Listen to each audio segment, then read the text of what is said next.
సింగనమల మండలంలో ప్రజా సమస్యల పరిష్కార వేదికలో బస్టాప్ లేక ప్రజలు ఎదుర్కొంటున్న ఇబ్బందులను జిల్లా కలెక్టర్ వినోద్ కుమార్ దృష్టికి తీసుకెళ్లారు.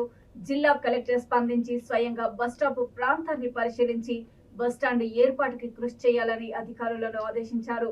అందులో భాగంగా బస్టాప్ ఏర్పాటు కొరకు NH544D జాతీయ రహదారిపై అధికారులతో కలిసి నియోజకవర్గ ఎమ్మెల్యే బండారు శ్రావణిశ్రీ పరిశీలించారు. ఆమె మాట్లాడుతూ కొత్తగా 6 లైన్ల రహదారి ఏర్పాటుతో మరవకొమ్మ వద్ద శ్రీపురం గ్రామం వద్ద బస్సులు నిలపడంతో 10 గ్రామాల ప్రజలు ఇబ్బందులు పడుతున్నారని ఎమ్మెల్యే పేర్కొన్నారు. వీలైనంత త్వరగా బస్ స్టాప్ ఏర్పాటు చేయాలని హైవే అధికారులను ఆమె కోరారు.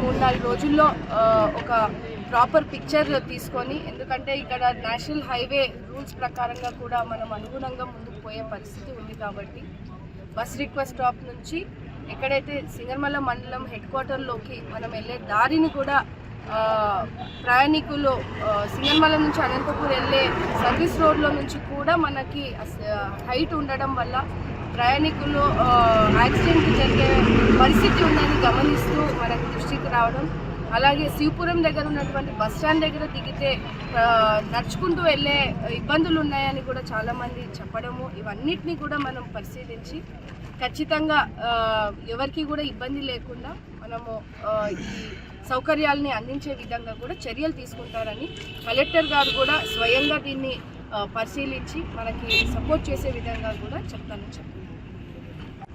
ఈరోజు సింగనమల నియోజకవర్గం సింగనమల మండలం హెడ్ క్వార్టర్లోకి ఏదైతే నేషనల్ హైవేలో రోడ్ వేస్తున్నారో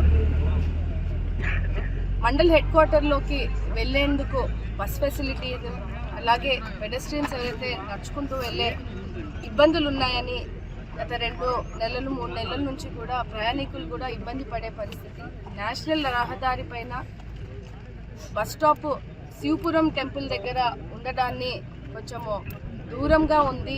హెడ్ క్వార్టర్లోకి వెళ్ళాలన్నా తాడిపత్రి నుంచి అనంతపూర్ వెళ్ళే బస్సులు కానీ, అనంతపూర్ నుంచి తాడిపత్రి వెళ్ళే బస్సులు, అలాగే సింగనమల నుంచి అనంతపూర్కి, అనంతపూర్ నుంచి సింగనమలకి వెళ్ళే దారిని అనుకూలంగా లేని పరిస్థితిని గ్రామస్తులు, సింగనమల గ్రామస్తులు కానీ, ఆ చుట్టుపక్కల ఏదైతే మెయిన్ దారి సింగనమల మండలం నుంచి హెడ్ క్వార్టర్లోకి వెళ్ళే దాదాపు 10 విలేజ్ల పైన అదే ఒక రూట్ కాబట్టి ప్రయాణికులందరూ కూడా ఇబ్బంది పడే పరిస్థితిని మన దృష్టికి రావడం జరుగుతుంది.